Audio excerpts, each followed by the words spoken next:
Sėkmingiausi tavo kūriniai? Sėkmingiausi kūriniai? Daug buvo sėkmingų kūrinių, net negalėčiau išskirti.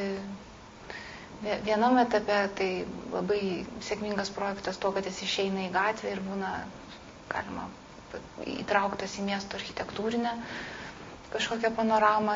Kitas reikšmingas tuo, kad yra naujų technologijų atradimas ir naujos sritis sujungiamos.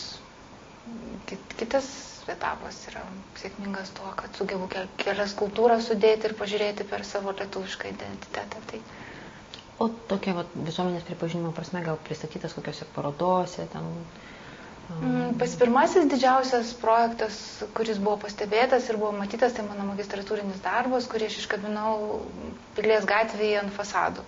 Tada buvo remontuojami fasadai ir buvo tinkleliu aptraukta ir aš tą interjero tekstilę perkeliau į viešą erdvę, į eksterjerą. Tai galbūt labiausiai buvo toks pamatytas, pastebėtas. O po to sekė daugybė parodų, tiek užsienyje, tiek Lietuvoje, tiek... Net negalėčiau išskirti, bet kaip pradedančiai menininkai, tai pats toks stipriausias ir svarbiausias buvo, tai galbūt nuo magistratūros.